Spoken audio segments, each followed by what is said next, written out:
From Washington, D.C., I'm Alistair D'Souza. This is Washington Watch, a weekly roundup of the biggest stories from the United States and beyond.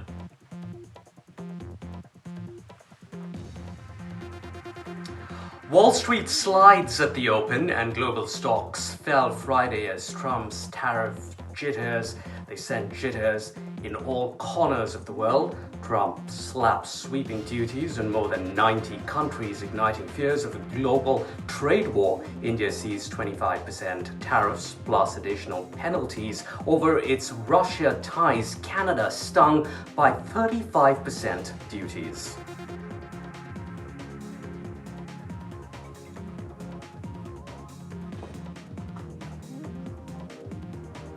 Tariff angst apart, other concerns over the US economy in an unusually larger correction. Hiring or jobs growth numbers in May and June have been lowered by nearly 260,000. The numbers for the last month in July coming in below what economists had forecast.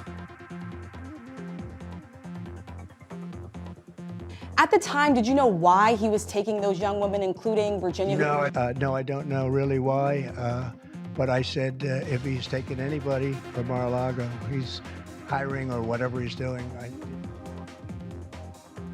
Trump denies knowing why Epstein was taking young females from his club in Florida. His latest comments come after he earlier told reporters that he knew that Epstein had stolen a 16-year-old spa attendant, Virginia Giuffre, from his Mar-a-Lago club. Giuffre was sexually assaulted by Epstein. She committed suicide in April this year.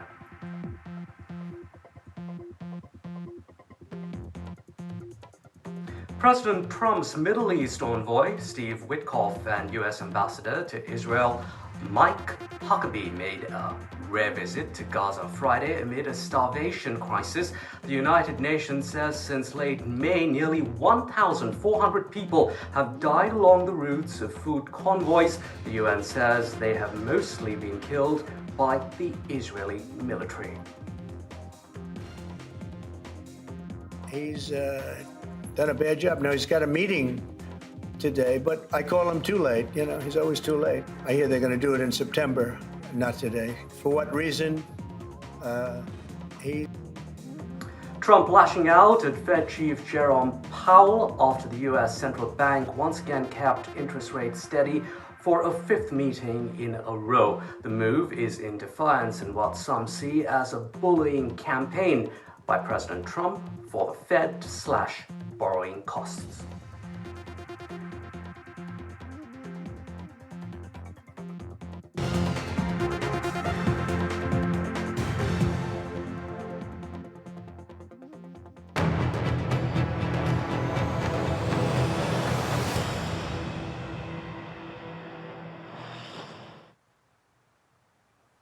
US President Trump is upending the global trade system with a slew of tariffs ranging from a baseline of 10% to as high as 50%. Trump has signed an executive order on the rates, which go into effect in 7 days. Some of the highest tariffs are on Canada, which is now at 35%. Brazil is even bigger at 50%. Mexico, the US's biggest trading partner, has been given a 90-day reprieve. Now, goods imported from India into the United States will face 25% duties after talks to hammer out a mini trade deal failed, but the pain could be far worse. India is also expected to face additional penalties for oil it buys from Russia. No word yet, though, on how much those penalties will be. Meanwhile, preliminary deals with the EU, Britain, Japan, South Korea, Vietnam, and others have meant that they face tariffs of between 10 to 20%. So it's a good deal. It's a huge deal. Yeah. It was tough negotiations.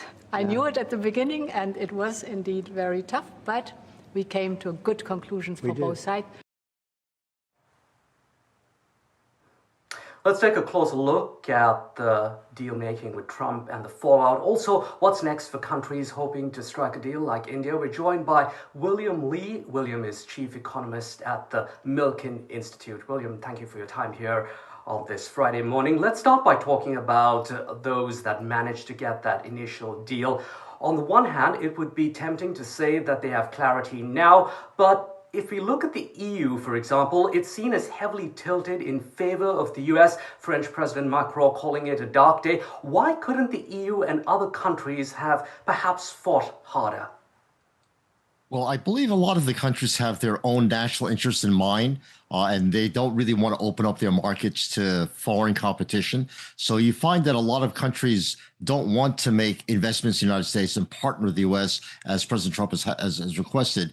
But I think the overall negotiations done by President von der Leyen has taken the interests of the entire EU in mind, and they find and they agree with other countries that it's much better to partner with the U.S., meaning invest in the U.S., open up their markets to U.S. firms, and integrate more with the world economy than it is to support national champions and stay with a high level of non-tariff barriers. So I think the diversity of views out there is one that still has to be reconciled. But overall, all of the deals that have been made so far are ones that where people or countries where they see the benefits of coming into the U.S. market and partnering with the U.S. as overriding benefits to being isolationists.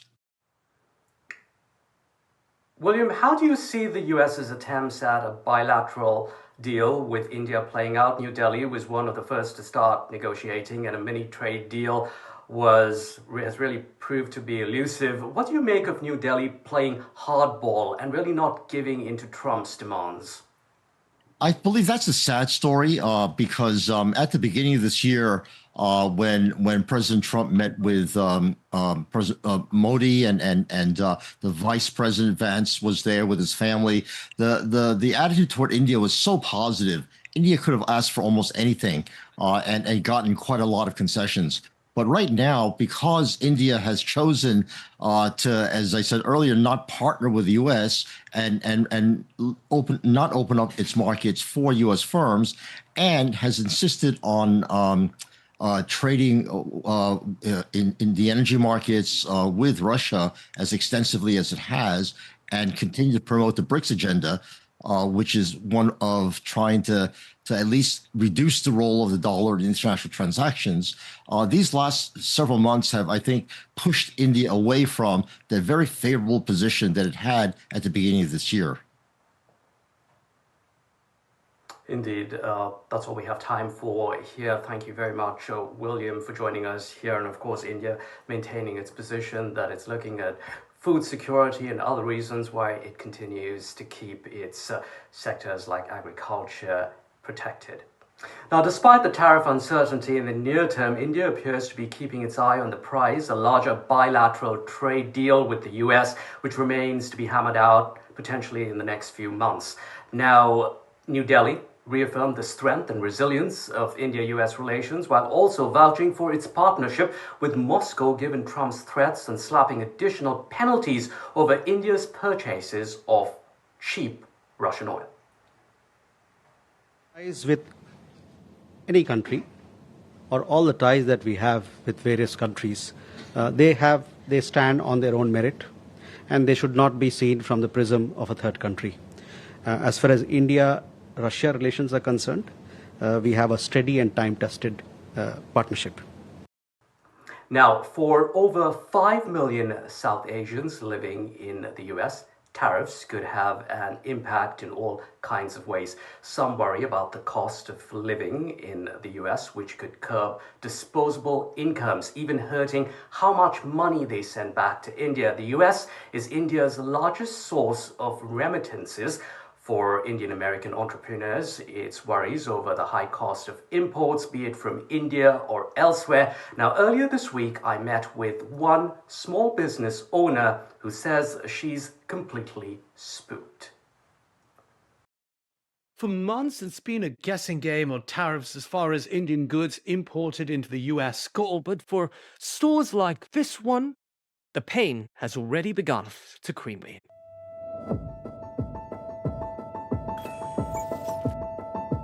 When I say the word tariffs, how do you feel? My blood pressure goes up high. I get anxiety. Am I going to survive? I only have one location, and this is my bread and butter. All these lehengas are anywhere from 600 to 900. And this is my bridal collection. This can go anywhere from 1,000 to around 6,000. The years started out pretty good. I would say that people were shopping and buying stuff. This last 1 month has been a huge impact. I was having quite a few customers walk-ins throughout the day, at least 5 to 7. Right now, I'm only seeing maybe 2 to 3. I think with the unknowns, with the tariffs and not knowing what's going to happen, I think everybody's been scared to spend money because now people don't know if they want to shop locally or actually go to India. They don't know where they're going to save money. It's lunch hour. As you can see, there's no one here. There's no traffic. So it'd be very busy at this time usually? Yes, absolutely. And now? Nothing. My manufacturers are based out of Mumbai and Bangalore and Gujarat. If they increase their prices on us, we have to increase our prices over here. Do you think your Indian suppliers will absorb the cost? No, they will not. They'll charge us. Whatever we pay in higher prices, I have no choice but to pass it on to the customers here. I can't, there's no leeway behind it. Businesses in America will suffer. It's something that should not happen to, especially a small business, or anybody for that matter. No one wants to pay higher prices on goods. In my 7 years of this industry, I think this is the first time I've faced the unknown. We don't know what's going to happen. So we're back to the pandemic state of mind. Between the pandemic and the tariffs, I would say the tariffs scare me more. Some other Indian clothing stores that NDTV spoke to say that they've kept prices stable for now because of unsold inventory from last year, but prices are bound to go up. In Clarksville, Maryland, Alistair D'Souza, NDTV.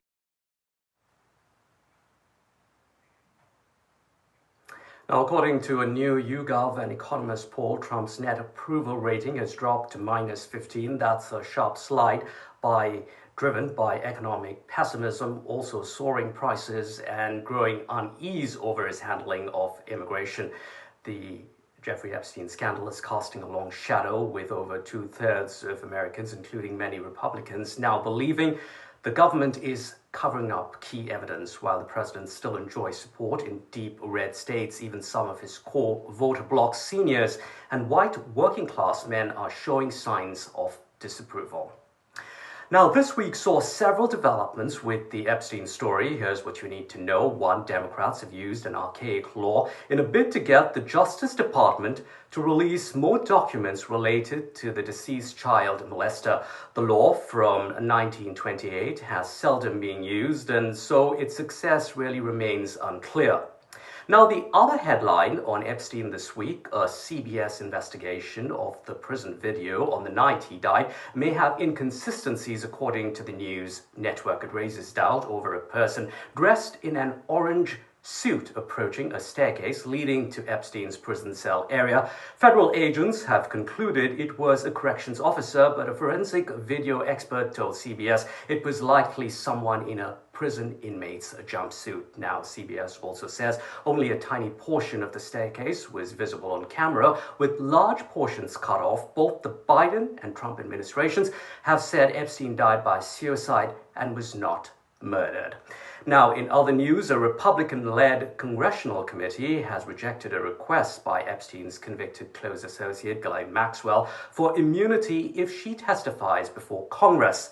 Meanwhile, the family of Virginia Giuffre, an individual sexually abused by Epstein, has urged President Trump not to pardon Ghislaine Maxwell. Giuffre was 16 when she worked as a locker room attendant at Trump's Mar-a-Lago club way back in the summer of 2000. Giuffre died by suicide in April this year. Giuffre's family are now demanding to know what exactly President Trump knew about Epstein after Trump publicly told reporters this week that Giuffre was stolen from Mar-a-Lago.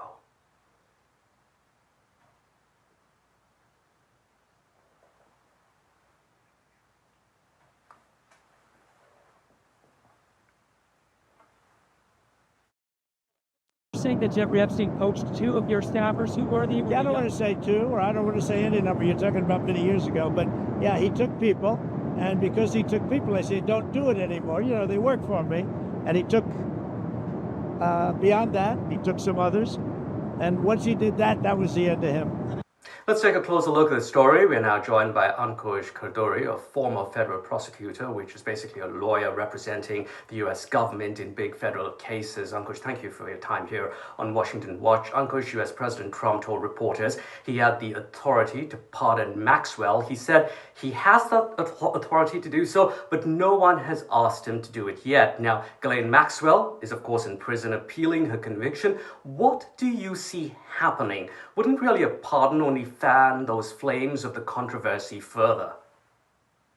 Yes, I think that's exactly what would happen. The idea of pardoning Ghislaine Maxwell is widely opposed here in the U.S. A recent poll this week showed that only 4% of Americans would support that decision. So I don't think it would work out well for the Trump administration. It's a bad idea, too, as a legal matter. But also, the idea that the president would pardon the only person in prison on heinous sex trafficking charges, child sex trafficking charges, would not really help them out much. I mean, the conspiracy theory, one among others here, is that the U.S. government at the top levels is protecting child sex predators. Now, this is not true, so far as anyone credible can tell, but the idea of Trump pardoning her would ironically be consistent with that theory. All right, Ankush, the request now to unseal the grand jury testimony was denied by a Florida judge, but the request is still open in New York. However, the Justice Department this week said that the grand jury testimony didn't hear from victims, but just to law enforcement officials. So let's say that's released. Will that really satisfy the MAGA base? It will not satisfy the MAGA base. In our federal criminal justice system here in the U.S., it is very common for prosecutors to charge a case through a grand jury by presenting testimony only from agents who worked on the case. Their job in that setting is to provide an overview of the investigation and to provide information and evidence to the grand jurors that support the allegations in the indictment and that the government intends to introduce at trial. So what that means is the testimony is focused on the defendants at issue, the charges at issue. It does not roam widely. And if something was not the subject of meaningful discussion at the trial, you should not expect to hear much of it, of anything at all about it in the grand jury. So the questions that people have surrounding this case extend beyond those two cases. And so the notion that this testimony, even if it is unsealed, which it may not be, would meaningfully advance anyone's knowledge here is highly unlikely to me. Former federal prosecutor Ankush Karduri joining us here on Washington Watch. Thank you. In other news now, the Trump administration's clampdown on higher education could already be having an impact on people wanting to study in the United States. Some are worried the U.S. is losing its competitive edge. Donald Trump wins the presidency. What started off as unlikely, impossible, is now reality. In just 8 months, U.S. President Donald Trump's tenure has witnessed relentless attacks on American universities. From slashing research budgets to cracking down on international students to freezing key visa programs. It seems Trump administration is only getting started. Billions in federal research funding have been cut. And in early 2025, the administration froze $2.2 billion in government grants to Harvard University after it refused to comply with new federal rules on hiring and diversity. Consequences are cascading. A Nature survey of 1,600 scientists found out that 3 out of 4 are now considering leaving the US for Europe or Canada, with Trump's policies acting as the final straw. International students, long the backbone of American research, are being turned away. Visa interviews have slowed dramatically, and Chinese students in particular are facing widespread visa revocations. Foreign students contributed $38 billion to the American economy in 2023, supporting over 415,000 jobs. That pipeline is now under threat. In the startup world, the impact is already visible. Paul Graham, co-founder of Y Combinator, says founders are choosing to launch in London over New York, citing random deportations and an increasingly hostile climate for high-skilled immigrants. Meta's chief AI scientist warns the US is destroying its public research funding system. He says many scientists are actively exploring Plan B options in Europe. And it's already happening. British citizenship applications from American nationals rose 26% in 2024. Immigration lawyers in London report a surge in inquiries from American researchers seeking a way out. When a country's most skilled minds leave in search of better opportunities abroad, it's called brain drain. For decades, America was on the receiving end. Today, it's the one bleeding talent. Make America great again. Trump's America First promise is now triggering this unintended consequence. And this time, it's America's future that's walking out of the door. I will never, ever let you down. With Rhythm Arcadia, NDTV World. An increased sense of unease on Harvard's campus after the university agreed to a Trump administration demand Harvard would submit employment forms on thousands of staff it employs. These forms are used to verify the employment authorization of individuals hired for work in the United States. Now, Harvard says it will not be handing over details on jobs only open to students. Now, the latest demand is part of the government's ongoing battle with Harvard over pro-Palestinian protests. Let's take a closer look at how these employment details could affect foreign staff, including Indians working on Harvard's campus. We are joined by immigration attorney Pratibha Agarwal for more. Pratibha, thank you for your time here on Washington Watch. Pratibha, the Trump administration wants to see these employment forms, or I-9 forms, handed over by Harvard. What details are usually in there, and what in there could really land someone in trouble? Sure, thank you. Thank you for having me. So the I-9 form is a document that all U.S. employers are required to complete, usually on the first day of employment for all U.S. employees. So what's on the I-9 form? The I-9 form has some identifying information about the employee, but what it also is requiring the employer to do is physically verify that they have permission to legally work in the United States. All right, and how could what's in there land someone in trouble? Absolutely. So the typical scenario would be if someone put false information in the I-9 form. For example, let's say I am at my first day of work and I claimed that I was a US citizen and perhaps I did not have authorization to work in the United States. What would happen then? This is misrepresentation. It could be considered fraud. It could prevent me from becoming a US citizen. It could prevent me from obtaining a green card. Another way that someone could land in trouble with regard to an I-9 form, and I think this is probably more likely the scenario with Harvard, is, for example, let's say the employer, such as Harvard, verified the employment documents on day one of employment. Let's say it's a student who had work authorization for 1 year to 3 years. That authorization could have expired. It could be an oversight on the employee's side. It could be an oversight maybe on the HR side of Harvard. This would put the student out of status. So this could impact them from, one, extending their student status. It could impact them from moving to a different visa type, like an H-1B, which is very common for students to move into, and it could ultimately impact their eligibility for a green card. Right. Thanks very much indeed, Pratibha, immigration attorney, joining us here on Washington Watch. Let's take a look at some other top stories making news this week.